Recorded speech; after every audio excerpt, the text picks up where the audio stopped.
Hello, I'm Jack Nichols and welcome to World Title.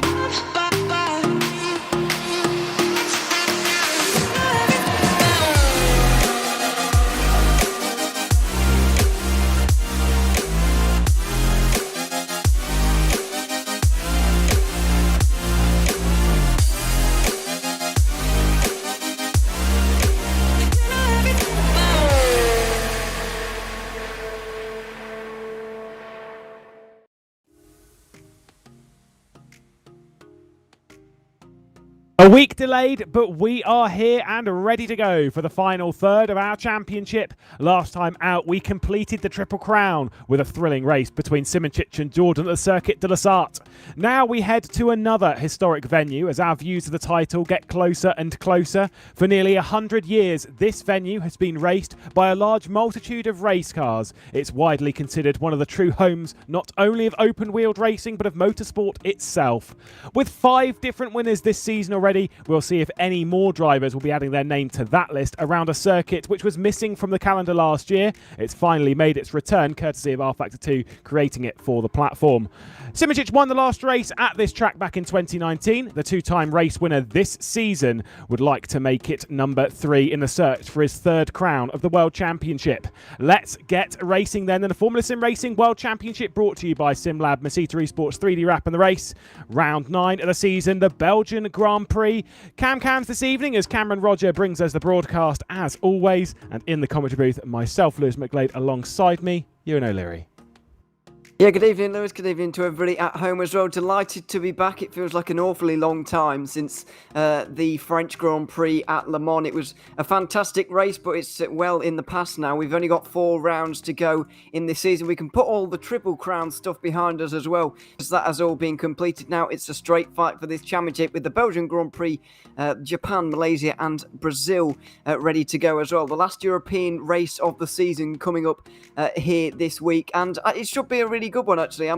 Spa's always a fantastic circuit for racing, and there's no reason to suggest that things won't be or will be any different here today. And also, this championship is getting pretty desperate for the likes of Michi Hoyer, Alex Siebel, etc., to actually win it. So we're going to see some desperate moves, quite possibly at some points, but people running out of time, certainly. Yeah, absolutely. As said before, we're delayed a week here, so we're racing on back-to-back weekends heading up towards the end of the championship. There really is a lot to play for, though. 100 points still up for offer. Jerne Simoncic leading the championship after taking only his second win of the season, which is a bit of a surprise, all things considered. Like I said, the last time that he won was back in 2019, where I think he won 8 of the races in the early portion of the season, and this was something around the 7th or 8th race of that season that he had won. So a lot more back then. Michi Hoyer, though, with the 3 race wins at the start of the season, looked to bounce back a little bit at the Circuit de la Sarthe, looked a little bit stronger there. But the questions that we were more concerned with was where Dennis Jordan could have been. A race win on the streets of Azure, or potentially up there for a race win at the Circuit de la Sarthe as well, is looking stronger. And of course, new colours for Alex Siebel and Dennis Jordan last round out when they joined Red Bull Racing eSports. Finally get to see those colours on the championship. Petr Beliak's been a race winner here back in, I think it's 2018. So there's a lot of race winners on the grid that can contend for this. Although in the championship hunt, Ewan, it looks like we're down to maybe 2 or 3. Yeah, realistically, we're probably looking at 3 at this point, to be honest, with Hoyer and Siebel 34 and 40 points adrift respectively. I mean, mathematically, with 100 points still on the table, we do have 8 in contention. However, it's really not going to go that far for most of those guys, I wouldn't suspect anyway. You're right, we've had 5 different race winners so far this season, and obviously all 5 of those still well up there at this point. But Simoncic well in control. He can get away with not winning another race so far this season. Michi Hoyer and well, actually, everybody could, or any one person could win the last 4 races on the bounce, and still Simoncic could wrap it up with 4 second places himself. So he's really in the driving seat at the moment. His to lose once again. And given what we've seen so far from him, he's won this title 2 times. He knows what he's doing, I think it's fair to say, and it's hard to see him letting this one slip from here. We'll wait and see, though.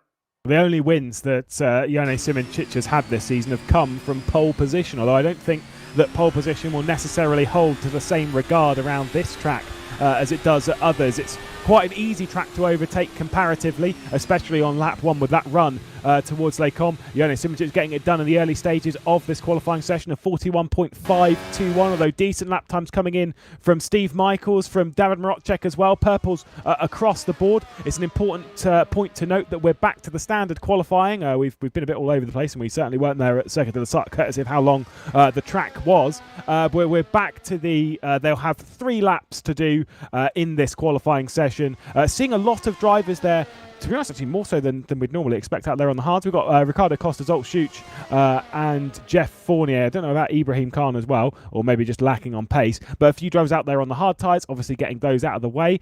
Probably be less prevalent around here, the differential between tyres, at least from what I would expect.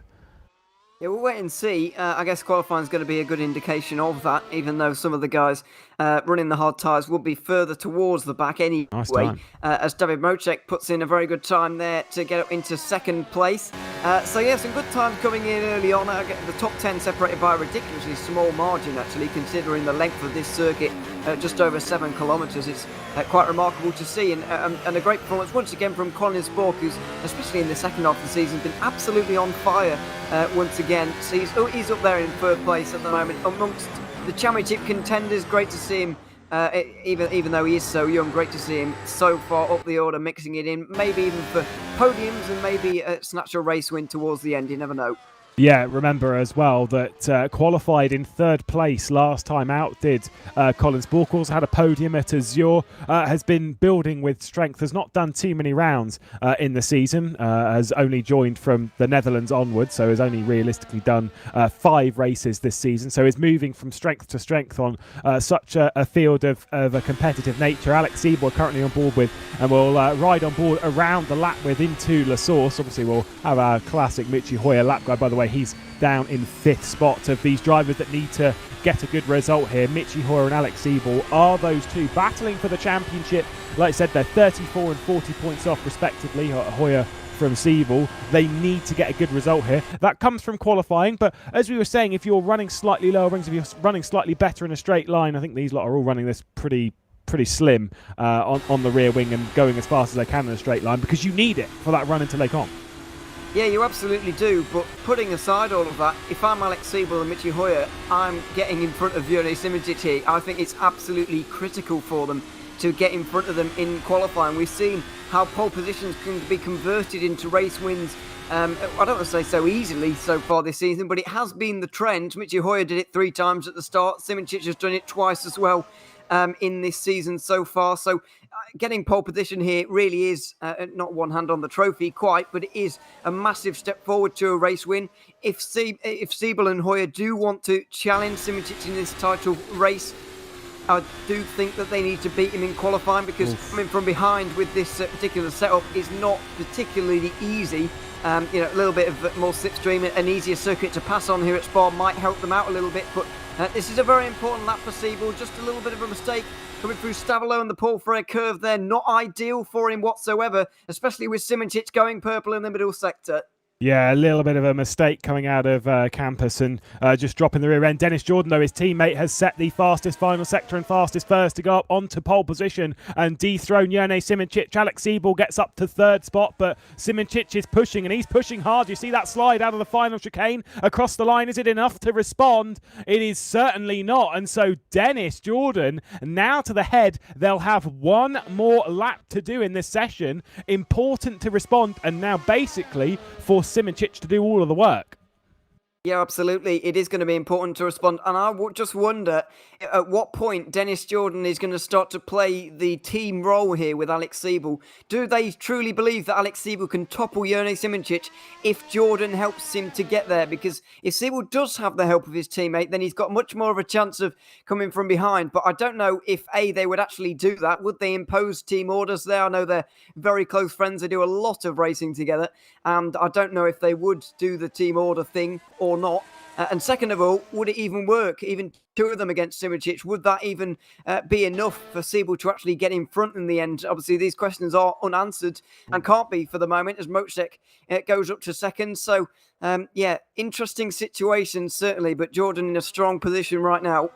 Quality lap time there from David Marocek, getting onto the front row of the grid. At the moment, that could be a very, very important thing. Like I say, you're talking of the teammates working within Red Bull Racing eSports. You also want the burst, I would say trio that's up there to help each other out. But Michi Hoyer's playing to his own cards here. He needs to go for the championship himself, so they're not going to be working together. Obviously, Hoyer and Simoncic are going against each other in the championship. And if you David Marocek, well, who do you pick?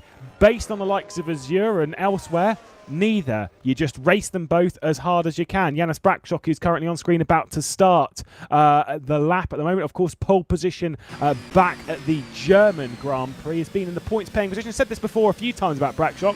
Has been in the points-paying positions all but one race last year, and that was the final race of the season. Has been in the points all but one race this year as well, so continuing on that form. The only race he's been outside of the points was the Portuguese Grand Prix, round 2 of the season. Yeah, and he was 11th. He wasn't even far away.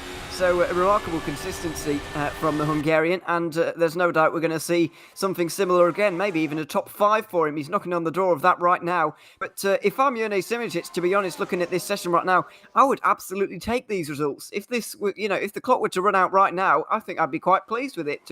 Really. Because first of all, he's got Siebel and Hoyer behind him. I've already said, I think that's very, very important for him. And second of all, they're not at the front of the field.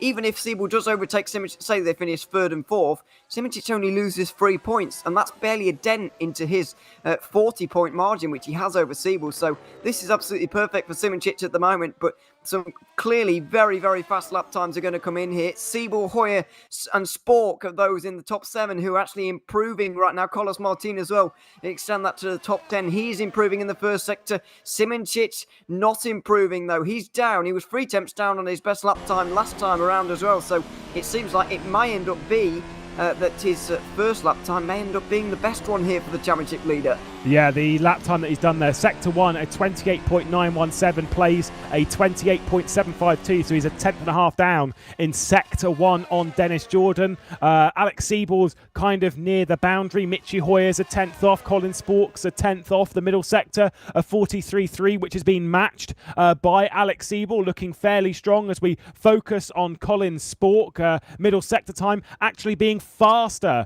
than Dennis Jordan. This could be a very good lap time from the young Dutchman across the line. Where's he going to go for Edge eSports? The improvement sends him up to 3rd. Quality lap time. Jerne Simic, though, he's responding exactly the way we'd expect the double world champion to do, going purple in the middle sector. Sector 1, though, is just far off. What's it going to be across the line? Could put him on the front row of the grid. It is indeed 2nd place. Couldn't respond to Dennis Jordan. The time was lost in Sector 1, but Jerne Simic puts himself back on the front row of the grid, drops Alex Siebel and Mitchie Hoyer, championship protagonists, down to the 3rd row of the grid. Yeah, and not only has he done that, he's safe in the knowledge that he had the pace to get pole position there. He's got no doubts at all on his pace here in this race. He knows that he can beat Dennis Jordan even over 1 lap. He'll probably have the confidence in himself to beat him over 44 as well. He's got Mrocek behind him for backup. Colin Spork, another fantastic qualifying in front of the 2 championship contenders, Siebel and Hoyer. Brackstock with a solid 7th. Then Peter Berliak, Carlos Martin and Stephen Michaels rounding out the top 10. But yeah, it's going to be Jordan and Simic on the front row together. And remember what happened last time. Those two were going side by side through a section of corners. They, of course, came to blows through the Porsche curves at Le Mans. Yeah, those two have been on top form in the last few rounds. Dennis Jordan winning to Zure, contending for the race win at France. The rest of the order sees Robin Panzar, Danny Van Den Eet, Mohamed Patel, Ibrahim Khan down there with Zoltz Schuch, Ricardo Costa and Jeffrey Fournier, unfortunately taking up what has become a bit of a normality for them towards the back end of the field.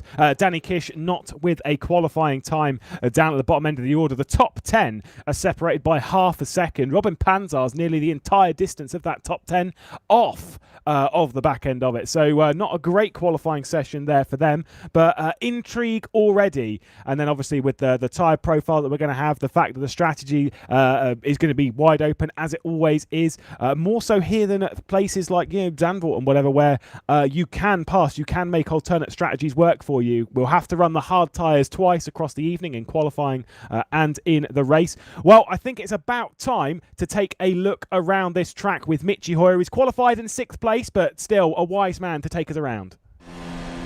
This is Formula Sim Racing. My name is Mitchie Hoyer. Welcome guys to round 9 of the Formula Sim Racing 2021 World Championship Series. We are in Belgium, we are at Spa-Francorchamps, and we're going around final turn to pick up the pace, going across the line to start our flying presentation lap around Spa. Turn 1. Hard braking zone into the hairpin, traction ever so important out of turn 1 as we have a full 20-25 seconds flat out period across the famous Eau Rouge, all the way 7th gear onto the Camel Straight, up the hill. Best overtaking spot certainly coming up, despite the Camel chicane. Turn 5, 6, 7 is a bit tricky. As you can see, it's tight and lots of direction changes makes it difficult to place the car. Then we go into Rivage, downhill, right-hander, rear end wants to spin around as we go further down the hill through No Name Corner into Pouhon. Just a quick lift. Now you can pick up the throttle again, right the curbs here on the exit into 12 and 13. Quick chicane, right, left. In general, car needs to be very pointy on the direction change. Turn 15, Fangus. And up to double law. Into the third sector. Going up the hill. Very much high speed configuration here. Into Blanchimont, and probably the second best overtaking opportunity. Hard on the brakes for the bus stop, right up the hill. Car wants to become slidey again over the crest between 19 and 20. Out of bus stop chicane and across the line. That is one lap here around the Spa-Francorchamps circuit. We're seeing all the other divisions but WC, and we're now very much interested to see how the driver is going to perform.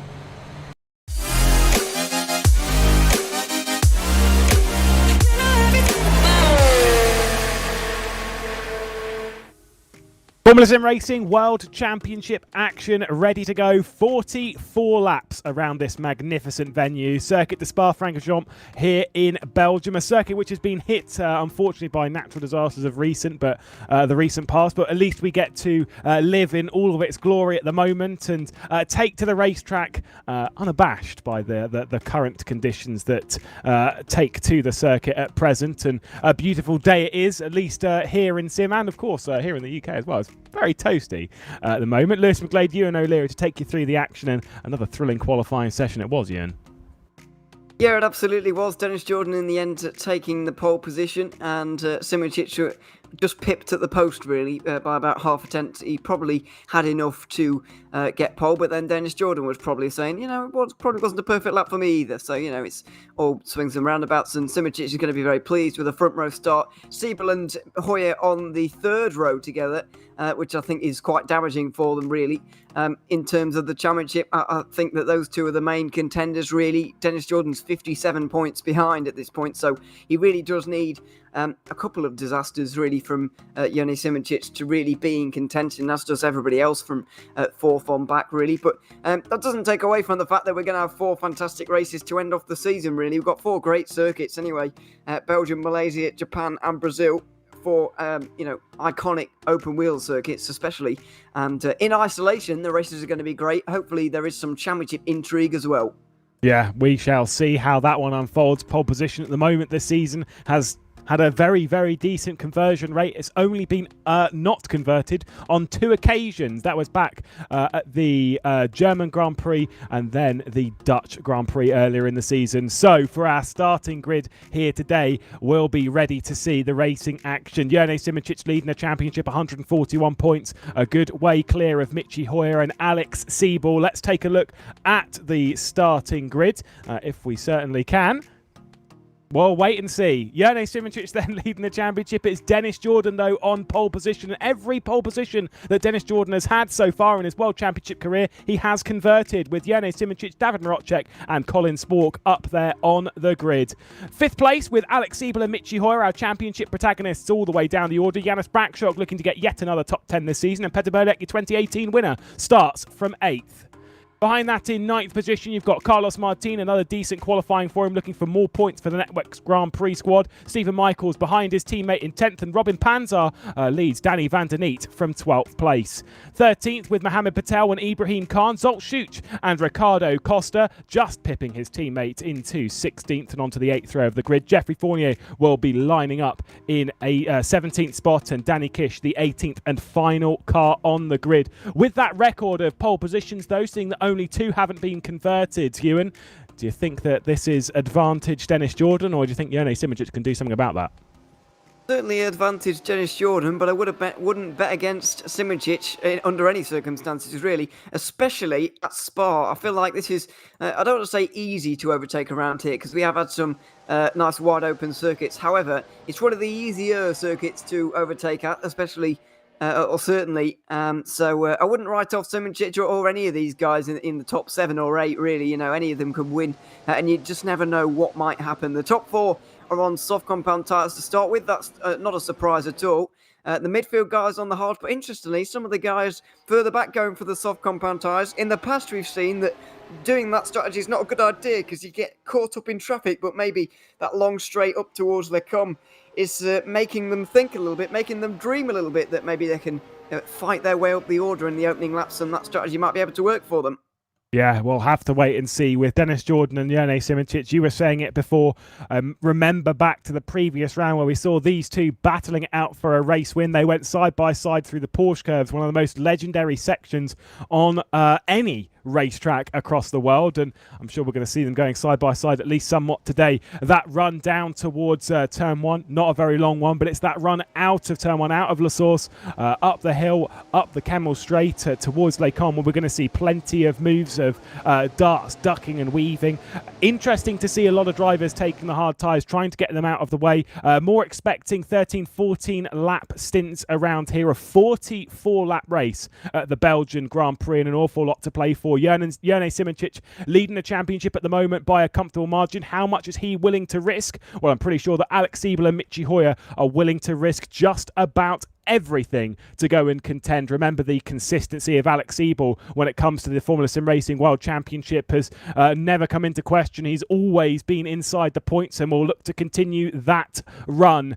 Dennis Jordan on pole position, a conversion rate, 2 pole positions in his career and 2 race wins on both of those occasions. Jone Simoncic, though, a driver who knows how to get it done, will start alongside him. We're underway for the Formula Sim Racing World Championship Belgian Grand Prix with Jone Simoncic sending it in at turn one, trying to go around the outside, but he's being swamped by his teammate Rodger, who's made the stick. There's contact and stuff in the background, but it's not too major. It's just as the smoke's being kicked up. Colin Spork hasn't gained anything. He's just sat there in the slipstream, waiting. Dennis Jordan over the crest, though, is clear, but not by much. And here comes the slipstream train as we ride on board with Colin Spork. They're going too wide. Rodger's going to get by. Jone Simoncic is just pushing him. Dennis Jordan's going to drop 2 positions, and Colin Spork is also going in through there. There's going to be contact and nearly off. Oh, what's going to happen? Are they going to be able to get through? Yes, they are, but that was a calamitous affair, and Alex Siebel's picking up the pieces.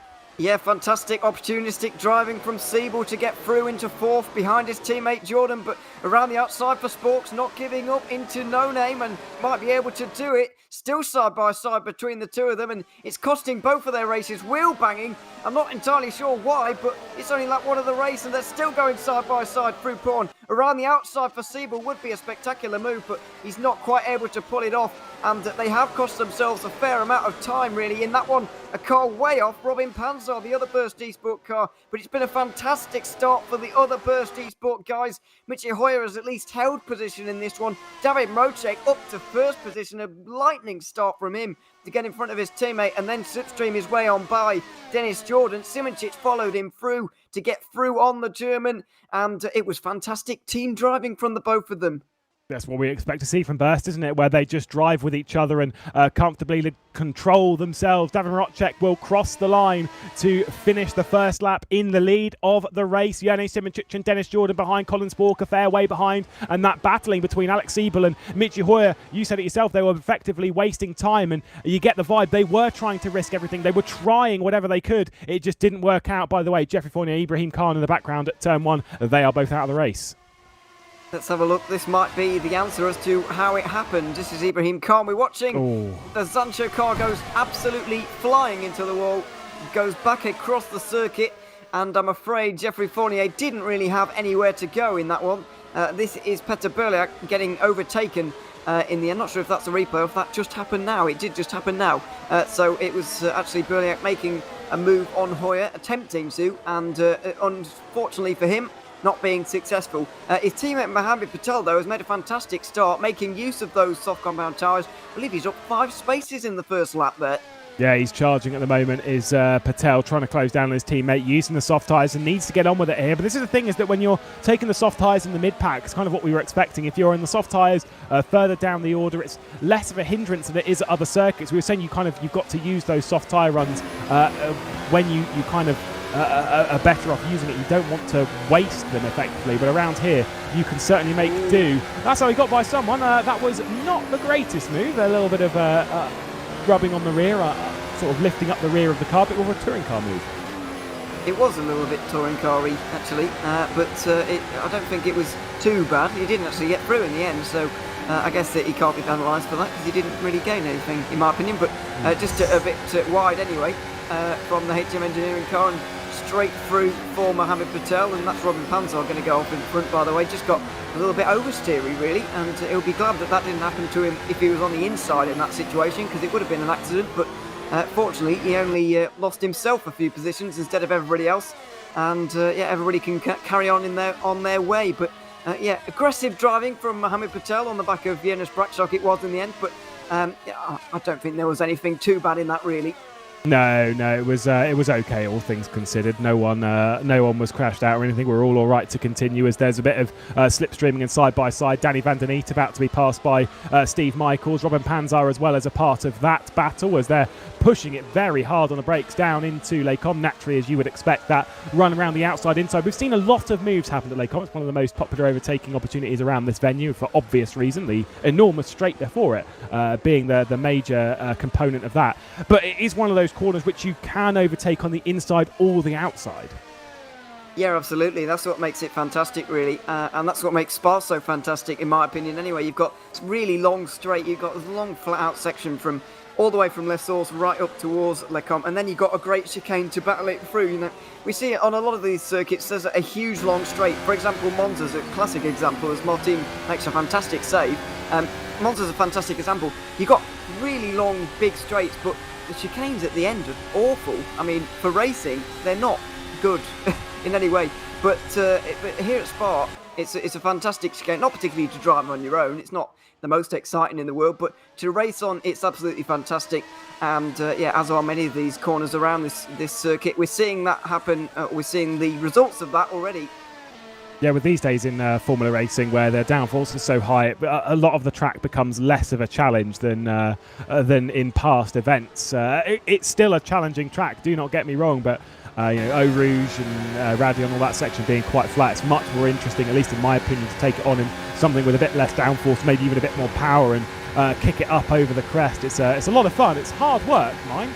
It can be a track which is challenging. It can be a track which is raceable, which Mohammed Patel is unfortunately about to find out as Carlos Martin in the absolute slipstream of that Netrex. Look at how fast, a little bit of wheel to wheel between them, and the hard tyre running Netrex has passed the soft tyre running Mohammed Patel. A little bit of a cutback, trying to get back through to the inside at Malmedy, running down the hill towards Ravage. Carlos Martin, good move, but I get the feeling that that's not going to last.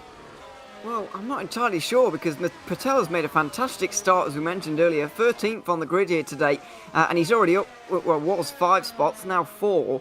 But where has all his pace gone? He was fantastic in the opening 2 laps, really applying the pressure to everybody. But now Carlos Martin was able to get through. He was forming a bit of a train behind him. Brakshock and Costa were both in attendance, and I'm not entirely sure if Patel's taken the edge off his tyres already. Surely those soft compound tyres can't be the worst for wear after only 3 laps. That seems extraordinary, really.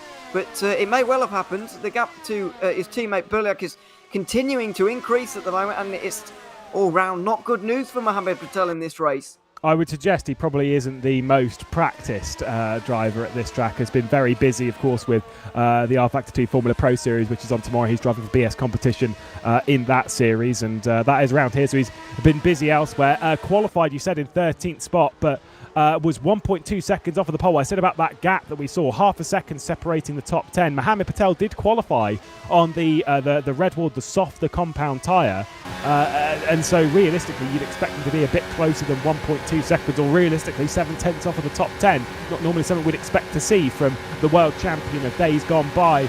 Now he's going to make the move stick on Carlos Martin. Let's see what the slipstream and straight line speed is like, because that Netrex car was an absolute bullet. And once again, once they pulled out, once they're going toe-to-toe, there's very little to pick between them, although there's a lot to pick between them there, because there's contact between them, and that could have ended in tears.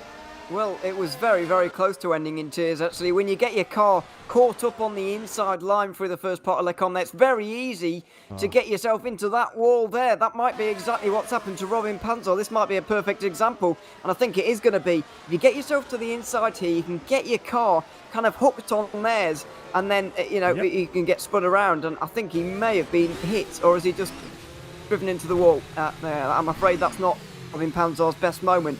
There, and he's just driven straight forward into the wall. But that's exactly what I mean. When you get your car caught on the inside there, you can get very easily spun around. Whether they come down on you or not, you know, you could drift up into them, they can come down on you. It's very easy to happen, and that exact kind of thing can happen. We just saw with Robin Panzer there. Very unfortunate to see, but it's a product of that chicane. That's why I'd rather be on the outside, personally.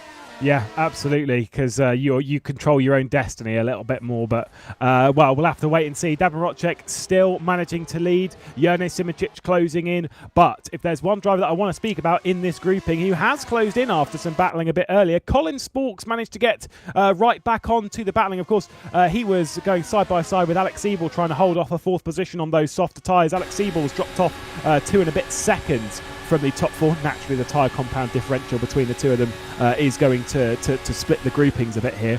But Spork's done a very good job to use the slipstream, to use just consistency, drive cleanly, to catch back on to what is effectively the rear end of the train for the race win.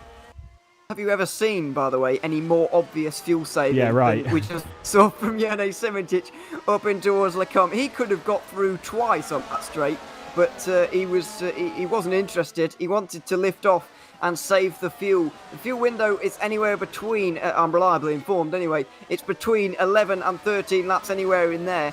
On the first stint, we're not likely to see the most amount of laps, because you've got to factor in a formation lap as well, even though it doesn't take up that a lot of fuel. You've still got to factor it in, but Simoncic might be able to make it work anyway. But the point is, 11 laps doesn't give you a lot of room to play with in this one. These guys all going for the free stop. But in the end, let's see what happens here with Ricardo Costa, who's been making up some ground. It's the battling pair up in front we saw a little bit earlier on, Danny van der Neet and Carlos Martin, and Mohamed Patel, and Ricardo Costa able to take advantage of it. But yeah, the 11 laps really doesn't give you any space to play with, because that's 3 stops, 4 stints, exactly 11 laps. And so, there's not going to be too much strategy in terms of the fuel around here, in terms of pitting late or early or anything like that. It's going to be purely down to tyres. But if Simoncic can just save a couple of laps here, it would put himself in a better position. He's got to be careful of Dennis Jordan, though, because he's right on the back of him right now. Well, every lap that he saves is a smaller time in the pit stop. But yeah, you're absolutely right about Dennis Jordan. Well, that's not hard fought, is it? Just effectively open the door through the camel curve, made it predictable, and Dennis Jordan should be able to get through. They're still side by side in the run to Le Combe, but now he's going to fight it a bit harder, and Jerne Simoncic clean around the outside, does hang on through Le Combe, running through Malmedy and down the hill. Dennis Jordan had the slipstream, had the straight line speed, but of course, once he pulled out, well, who's Davor Rodger going to give slipstream to? Is it going to be Jerne Simoncic or Dennis Jordan? That's a pretty easy sell. And to be honest, in that scenario, if you're thinking of your own destiny, you kind of want to make sure that they're side by side into the corner, because you want them to lose time so that you can maybe try and pull away from the chasing pack. Yeah, I mean, even if Mocek is racing for his own race win here, which I don't believe he is just for the moment, although you never know, you'd still want your teammate behind, in my opinion. You'd still want a teammate, kind of not quite a rear gunner, so to speak, but you do want a teammate at least there. It looked like Simoncic wasn't even defending going up towards Le Combe, but what he was actually doing is just protecting the slipstream of Mocek. He knew that the slipstream and the outside line was way more powerful than the inside line and no slipstream. And so with this situation right now, it's going to be very, very difficult for Dennis Jordan to get through into Le Combe, I believe, anyway, because Simoncic is just going to get himself some slipstream up towards Le Combe. Jordan's got to time it absolutely perfectly. He cannot go as early as he did last time around. Yeah, let's see what's going to happen this time. By 7 laps completed on the 8th one, Rodger still leading and has led since the very start of the race. A fantastic start to it, from 3rd position to jump up and take the race lead at this point of the racetrack. Was helped by his teammate Dennis Jordan this time, though, forcing his teammate in. And this time, Rodger wasn't looking in his mirrors, he's just doing his own thing. And Dennis Jordan was able to sweep it through this time, did not make the same mistake as on the previous lap. And by the way, the first sector on both of those laps are not naturally, of course, because the slipstream, they're both 2/10 faster than in qualifying. So obviously the slipstream, that's how potent it is. And these guys have got more fuel on board. They've got tyres that are not quite as fresh as they were using in qualifying. There's a number of factors to bring in there. So the slipstream effect down that straight is going to be more than 2/10 in reality, but it's certainly more than enough to be able to actually, firstly save fuel, but actually overtake as well, which is absolutely perfect for us. We've seen a number of times so far this season, getting track position has been very, very important, and then once you've got it, there's almost nothing that you can do. Carlos Martin down in 15th at the moment. Looks like he may have had an issue He's pitted actually. Never mind, he's not had an issue at all. He's pitted to get himself out of trouble, out of traffic, and it might not be the worst idea in the world, really, although he is out there running on his own completely without any slipstream, whereas a lot of the guys he's racing are. Yeah, pitted. He started the race on hard tyres. And so has pitted and come in. The only other drivers, actually there's only one other driver in the race presently who's already used one set of hard tyres in qualifying, so onto the retired. Ibrahim Khan, I believe. Oh no, Zolt Schuch used them, and he's still going down in 14th spot. So he's actually ticked off all of his hard tyres once he's completed this run. But the other one is actually Ricardo Costa, who's up in 9th position from starting 16th. Let's see if Dennis Jordan, though, can take the lead of the race. It was defended from David Marocek, and it is going to be gained from Dennis Jordan, and a timely go at it from the German driver. Dennis Jordan hits the front of the field, and now Marocek has to do the work. But there's a car between Dennis Jordan and Jene Simicic. Is Jene Simicic panicking now? I think not. It's not his championship rival.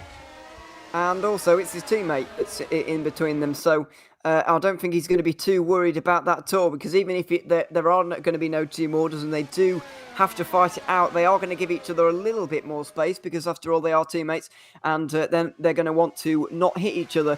So I don't think Simicic is going to be too worried about this at all. Jordan looks like he's racing for his own race at the moment. He doesn't look like he's trying to help Siebel at all costs. Although I'm not sure how he can help at this particular situation. Maybe a little bit later when the race situation becomes more clear, we might see something. But I still doubt it from the way that Jordan is driving at the moment. He's got nearly a second. It does look like for those first 5 laps or so, he was just taking a little bit easy, looking around and wondering what the race situation was about, figuring out what to do next. And now he's kind of figured out his strategy for the day. He's come and attacked everyone, really. And he's going off up the road with the lead, nearly a second already. Yeah, but this is it. It's a second going into La Source. Now let's take a look what it'll be going into Les Combes, running down the hill.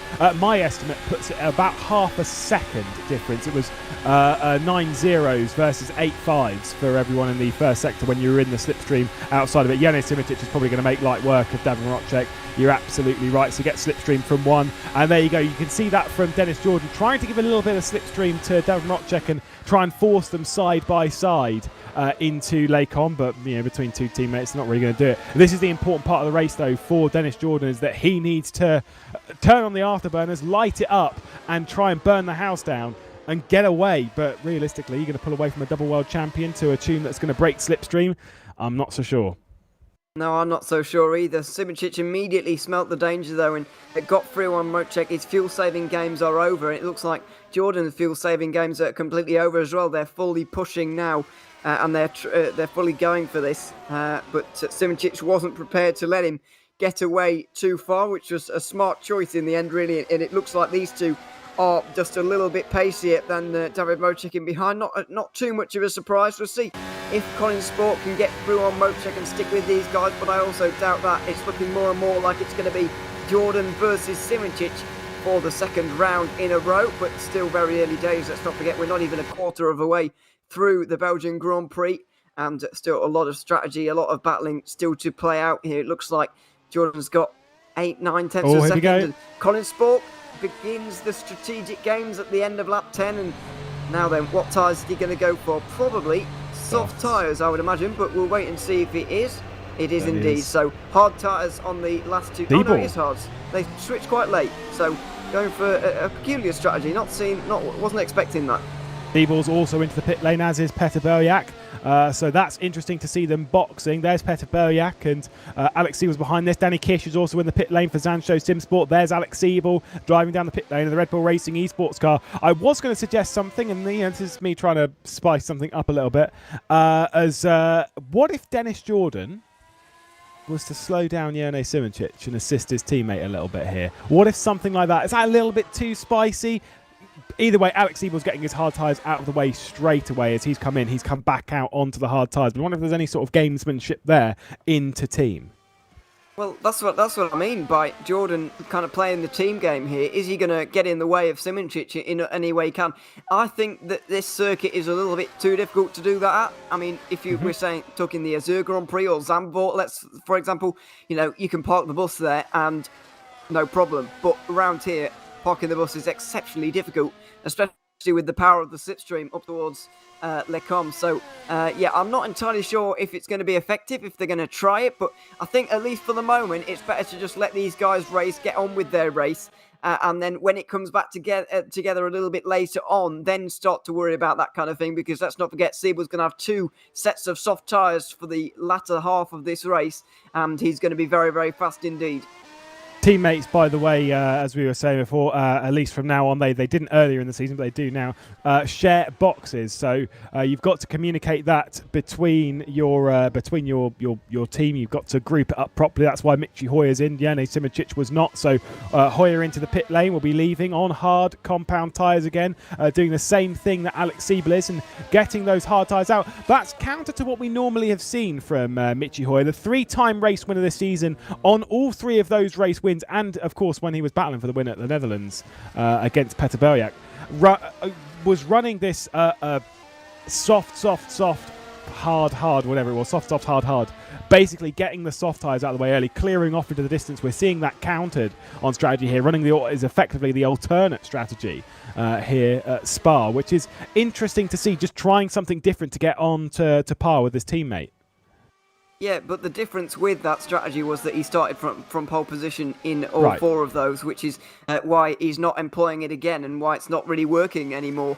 And he's gone to search for a different kind of way of going at things, really, because that track position, that pole position, so important for a good race in one of these FSR races at the moment. So, yeah, it's not been a bad drive from him so far. He's definitely going to be up there, but so far we've not seen too many victories from the alternate strategy. I mean, as you mentioned, not very many victories have come from not pole position. I think it's only 2 so far this season, out of 8. So, 25% chance of winning if you're not on pole. I mean, I wouldn't fancy my chances personally, but Jordan and Simoncic in the pit lane right now. Mrocek follows them in.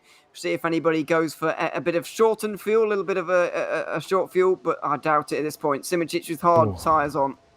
Genius there. Look at that. So look at the angle that Dennis Jordan is. He knew that Mrocek closing in on him. You want a nice straight line out of the box. Oh, more fuel. Oh, that's tight. Now that's the fuel saving game right there and then, right before your eyes. Jene Simoncic had saved fuel. So when he came in to refuel the car, didn't have to put as much in and has jumped Dennis Jordan. Fantastic stuff. Could have short filled as well a little bit, don't get me wrong. But very interesting. He's come out on the hard compound tyres. Dennis Jordan's come out on the soft, and here comes Alex Siebel.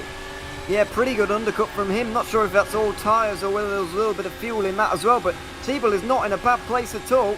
Right on the back of Jared Mrocek, and he's going to go straight through. Mrocek getting up to speed after coming out of the pit lane, so he's not going to have the maximum top speed that he would have, and through goes Siebel into 4th place. So good driving from him. Siebel and Hoyer not out of this by any stretch of the imagination. So very, very interesting situation going on right now. Important for Simoncic as well, because even if it's just a little bit, for a lap or 2, he can get in the way of Jordan while he's using his soft tyres, which is going to be very, very beneficial later on. And this driver will absolutely love that. Speaking of undercutting, speaking of short filling, came in a couple of laps before everyone else at the end of lap 9.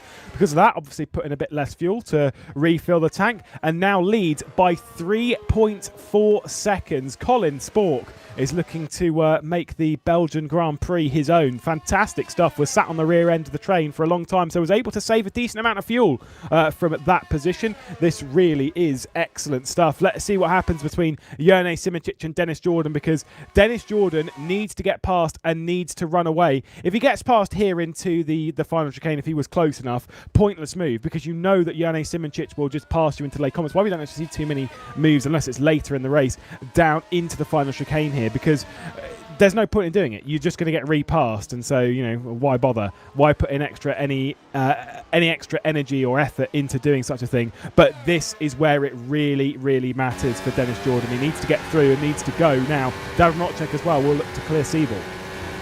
Yeah, he will indeed, and I think these 2 passes are going to happen without too much of a problem, although that first Eastbrook cut pretty fast in a straight line. Is definitely not approaching on the back of Simoncic like he was on Mrocek a little bit earlier on, but he's still going to get through nicely. Simoncic just eased off right towards the very end, and made it slightly easier for Jordan.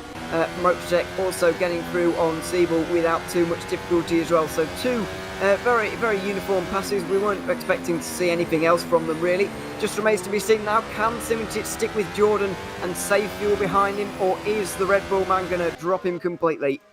Just remember that obviously Alex Siebel has ticked off his first set of hards. He's ticking off his second, as is Michi Hoyer directly behind. So the two championship protagonists trying to beat Jerne Simicic in that championship race will be fighting very, very hard for the potentially the lower positions on the podium, potentially the higher positions on the podium as well a little bit later on, as they'll be going much, much faster towards the end of the race. A bit of a lonely drive at the moment for Peter Berliak. Carlos Martin up inside the top 10 with Mohamed Patel and Danny Kish rounding out that top 10 in the points paying positions at present. Colin Spork, though, got to say that is a fantastic effort. Dennis Jordan, since being released, though, has gone obviously half a second faster in sector 1, half a second faster in sector 2, and across the line I'm pretty sure this won't be too far away from the fastest lap of the race as they cross it to complete yet another one. It is a 42.1. It is the fastest lap of the race. It is 1.2 seconds faster. Not too far away from where we were in qualifying, in all honesty, so we are going very, very quickly right now, and there's no doubt about that at all. 2.4 seconds is the lead, or 2.5 now for Spork. Seems to be a little bit faster in a straight line maybe than the Red Bull team, and just weaving a little bit there, Jordan. You just see in the background of that shot there, Simicic having to chase him around for a little bit of slipstream. I think he's picking up a very, very faint slipstream, but at the end of this lap, there's going to be absolutely no chance of him getting any at all. He's out of the slipstream window, and that was a very good job done by Jordan there, actually. It was very important for him not to allow Simicic to benefit from Jordan's extra pace there. That could have really been almost a race winner for Simicic if he can stay with Jordan, but the Red Bull Racing eSports car has not allowed that at all, and the two-time world champion is going to have to make his own pace and save his own fuel as well. Yeah, with the stints that Colin Spork's putting in, he needs to basically take this tank all the way up to the end to a 13-lap stint if he wants to make it to the end on completing it as a 3-stopper. Although we have seen a few times this season, and to good effect as well, the 4-stop being used. Alex Siebel, I'm pretty sure, did it at the US Grand Prix to open the Triple Crown when he took victory at the Brickyard. It is a strategy which is possible, more so when you're looking at a higher tyre wear circuit, because you come in, you obviously get off the rubbish rubber, get a little bit of fuel into the car. You basically have shorter stops, but you have more of them. You're into the pit lane. Around here, though, pit lane's quite long, not too long. It's not the worst loss in the world. It's all right. But tyre wear around here is not a huge factor. You drop a fair amount over the stint, but it's not as if you're dropping an enormous amount. And the stints aren't particularly long either, being quite short. You don't have much time to regain that. I don't think you'll see anyone at least working the 4-stop to success, but this is me. This is why we're in the commentary booth. We're not making those calls on strategy. Fortunately not, no, because I feel like it's a proper minefield at the moment, and it's difficult to get your way through it. We're only really going to know at the end which strategy is the best, and I don't think many of these guys know which is the best. I mean, it's in all things considered, it's a fairly short race distance, so I guess it's possible that these guys will have actually simulated an entire race of these different strategies, worked out which one has the better race time or whatever, or which one feels better just to drive. And you could do all that, but in the end of the day, no way of replicating these race situations, the traffic, the track position. You can run all the race simulations that you want on your own, but you've got to factor in traffic and all of these different kinds of things. So it's very, very difficult for everybody on the strategy right now. And as I said, we'll not know which is the winning one till the very end. Motec and Jordan are the only ones who've gone for the traditional soft, hard so far. We're seeing that less and less throughout the season. I mean, towards the start, it was pretty much the top 10 would definitely just go for that strategy, and maybe a little bit more than that, because it was just so obviously that the race winner was doing that strategy. But, if you all do the same thing as the race winner, you're not going to beat them on pace, especially when you've got people like Hoyer, Simicic, Jordan at the front of the field. So it's good to see a little bit of variation going on right now. And speaking of variation, Carlos Martin doing exactly that. We're still 27 laps to go. Yeah, I get the feeling. Sorry. I was going to say, I get the feeling that we'll see that soft, hard race strategy return when we head to somewhere like the Japanese Grand Prix, which will be on next weekend, when it's a bit harder to overtake, it's a bit harder to make the moves, and tyres might make a bit more difference. We might see the soft, hard. We'll have to wait and see. Looks like there are some that are taking gambles on potential 4 stops and whatnot, which is fair enough. Carlos Martin, obviously, the earliest of the pit stops, was the driver that came in before everyone else, and now drops down to the rear end of the field to the tune of 6 seconds, and will look to march back up to it. Dennis Jordan's, speaking of marching, Dennis Jordan's march back up to the rear end of Colin Spork seems to have hit a bit of a tough spot. It's closing now down where it was. 1.2 seconds. Oh, what's happened to Mohammed Patel? He's off at the exit of Malmedy and out of the race. Yeah, let's have a look and see what happened. Looks like he's on his own here, actually, through the last part of Le Con. He's going to get a little bit too... Oh, bounces massively across the curb, gets a big tank slapper. And, well, to be fair, given that he's got 3 wheels, he did quite well to get that car out of the way there. But yeah, it just shows what happens when you get on that curb. It's a fairly big one. You can get 2 wheels on it, and that's all right, but just running it a little bit too wide. 4 wheels on the curb, big slide. No way of catching that for anybody, really. And I'm afraid Patel is out of the race. It's been, and that'll be the end of his mathematical championship contention as well, I'd imagine, as Colin Spork comes into the pit lane. Though Spork in, I mean, I'm not sure with that one with Mohammed Patel. I've seen incidents like that before, and have never really been overwhelmingly convinced by incidents like that. But read into that what you will. I'm not going to spell it out for you, but was struggling for pace here anyway. Was Mohammed Patel, and so maybe on the very, very limit of the car, and having not done too much practice, was unknown as to what to do in that kind of scenario when it comes to saying. But it did seem very overcorrected. Colin Spork then out of the pit lane. Did wonder if he was running a very short stint there, in the sense that he came out 3 and a bit seconds clear of everyone. Obviously didn't take too much fuel, and has only done 6 laps on the hard tyres. This is an interesting one. Yeah, look how well, let's just wait and see if Danny Kish gets through here, actually. And he doesn't. This is fantastically calculated from Colin Sport, because look at the clean air that's in front of him. He's got 11.5 seconds up to Peter Berliak, and by the time he gets there, Berliak's going to be in the pit lane a long time ago. So this is fantastically calculated. He knows that he's pulling away from those guys in behind. And as soon as he had that margin to slide into the pit lane and slot into this big bit of clean air, he's gone into the pit lane, hasn't hesitated 1 second, and he's gone straight in. I just think this is a fantastic call from the Dutch driver, and 4-stop race probably, because otherwise he's going to have to do a 13 or 14 lap stint to go to the end. That's probably a bit too far. Really, but let's not forget he's used 1 set of his hard tyres already. He's driving very fast, he's driving in clean air completely on his own, and yeah, he's in a decent place right now to at least make things interesting at the front of the field. Yeah, he's driving his heart out within that car. Of course, Edge eSports.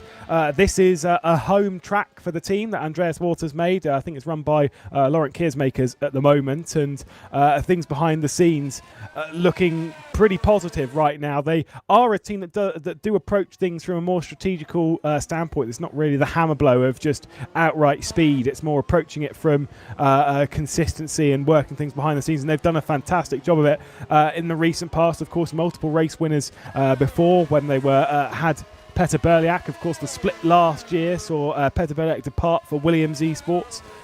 Edge was sort of left scratching their head as to where to go. They started the season with a bit of a question mark as to who to pick. They had Luke McGuire and Jim Paresis. Jim Paresis, by the way, a multiple winner around this track. And then it all kind of fell apart after that. Then they found Colin Spork, or they got Colin Spork into the series, into the car. And to be honest, has been a beacon of hope for the team, and looks to continue that trend. He's been an absolute revelation this season. He really has. I can't say I've heard of him before he's jumped into this season for 2021. As you mentioned, missed the first 3 races. Been a little bit inconsistent in terms of race results. Took him a few rounds to score some points. He's been, on the podium in incidents from time to time, but there's no doubting his pace. We mentioned this before with young drivers. There's never a lack of talent to be able to get you to this point as a young driver, but there's always that just edge in terms of maturity, in terms of race pace, knowing what to do over a race distance, driving quickly for an hour and a half is a lot different to driving quickly for a minute and a half. So he just needs that kind of race pace kind of edge. But, it's a lot easier to gain kind of race pace and maturity than it is to gain natural talent, for example. And this guy's got it in abundance right now. So, bright future in front of him and possibly a bright future in this race. Edge eSports, by the way, 3-time race winners in the Formula Sim Racing World Championship, one at the US Grand Prix, one at the British Grand Prix, that was back last year, and then also winning the Singapore Grand Prix. Have had a multitude of podiums between their drivers. In fact, one of their previous drivers, Danny Kish, who's running around in 8th place, having a podium for the team as well. So a team that has not an enormous history. They've been running in the Formula Sim Racing World Championship since 2018, so they're making their history as they go and certainly are building on it. Rodger there pretty wide. Looked really good at the start of the race for Rodger and steaming just to sort of slip through the fingers at present. Although look at this move from Michaels. Steve Michaels around the outside as Alt Shoot. That's a good move. It was a decent move, yes. The epic, that's Costa. That's an off Costa, and he's still having a crash, and he's not saved Good it. effort. Oh, and he's actually rolled it. That's quite spectacular now. 2 rolls as well, no rear wing, and that'll be the end of his race, I'd imagine. I think we'll be down to 13, but that's one of the longest crashes I think I've ever seen coming out of Le Combe. He just got on those curves like Patel did not so long ago, and he's still continuing right the way down the hill towards Bruxelles. Quite a remarkable accident. That was very, very good. Indeed, seeing a crash that long coming out of Malmedy, like I said, very much in keeping of what happened to Mohamed Patel, or even in real-world context, Fernando Alonso. I think it was 2010, wasn't it? Having a crash around there, 2010, that kind of area of Formula. Oh yeah, it was a long time ago. Oh yeah, you were a wee nipper. Yeah, exactly. Yeah, okay, cool. There's the joke. Fantastic. Alex Siebel though into the pit lane with Michi Hoyer, both pitting at the same time. Both can now get off of the white walled tyres, so no more hards for them to run this afternoon. They get to go on the softs and see it out to the checkered flag. One more stop at around about 11-12 laps time, and they'll be good to go to see the end of the race. But in what position will they be? They've both rolled off from 5th and 6th. There's Steve Michaels gaining the position. I don't think that'll last very long. Alex Siebel will be surely getting through at Le Combe.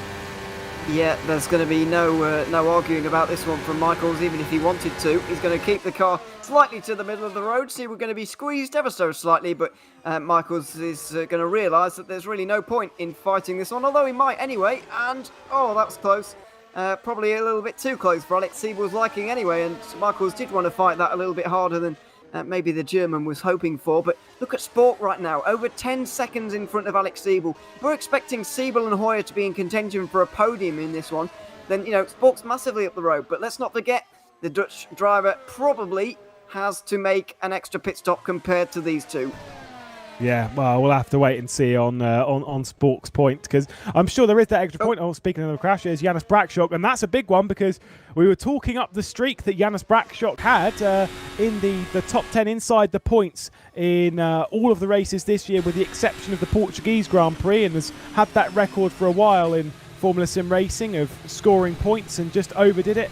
Just tapped the wall, front wing went off. Yeah, disintegrated in front of his eyes there. Brock's going to be pretty disappointed to let that run go. On board with Michi Hoyer, looks like he's going to get through on Michaels. Oh, that's a bit of a squeeze. Would have been a squeeze anyway, but he decided not to go for it anyway. As his teammate Simoncic is in.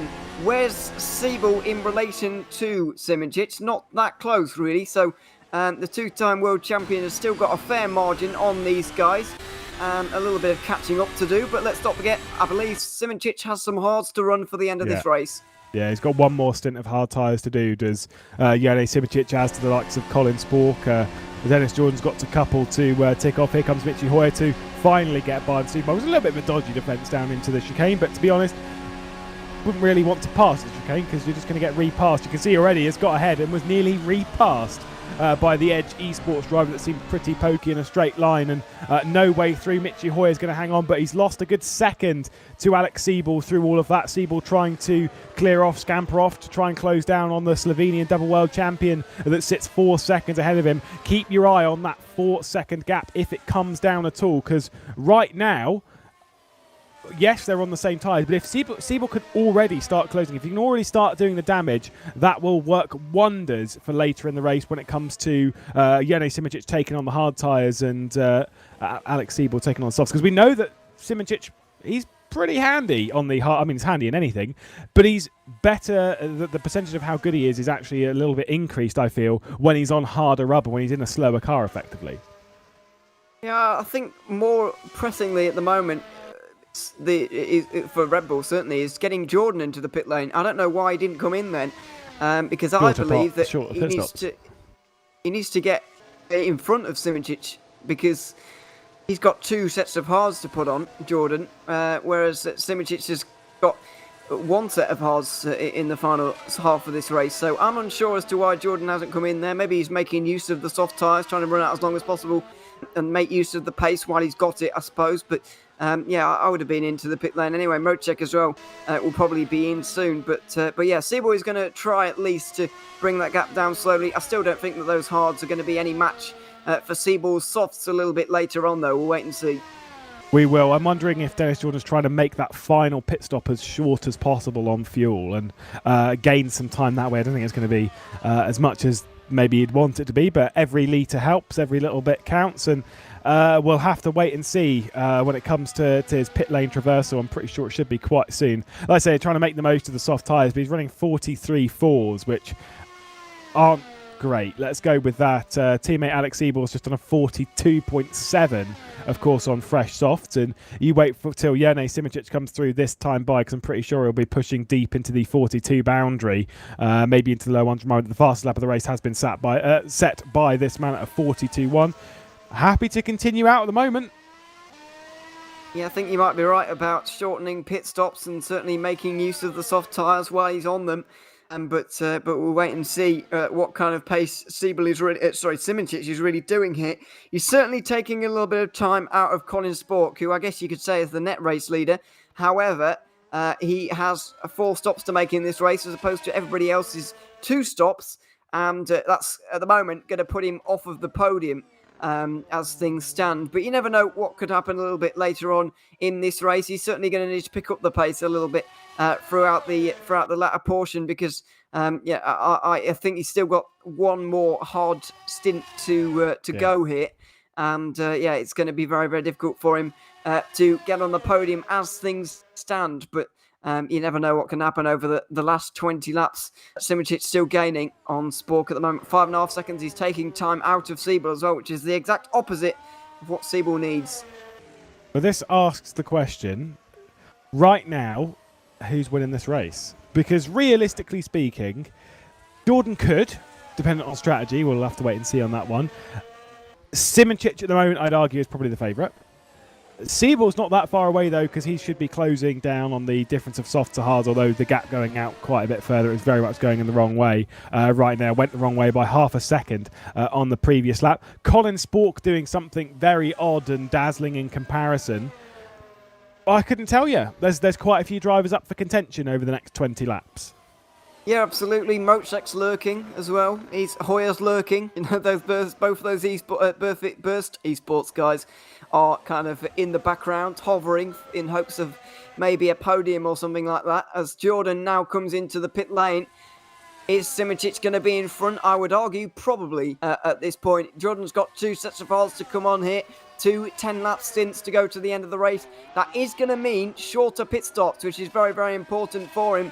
He's going to be short fueling just a little bit. And it looks like, actually, I'm going to have to eat my words a little bit, because he may well get in front of Simoncic. It's not too far behind Colin Spork either at this point.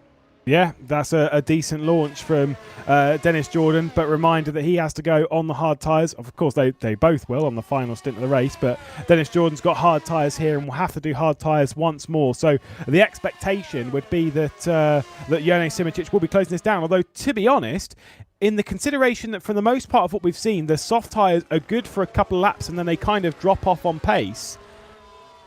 To be honest, I'm not so sure, because I think the hard tyres should be able to match after a couple. But this is Jene Simoncic we're talking about. We'll keep our eye on that gap. Could be very good for the Red Bull Racing eSports outfit right now and their battle against Jene Simoncic and their quest to try and get Alex Siebel into contention for the championship.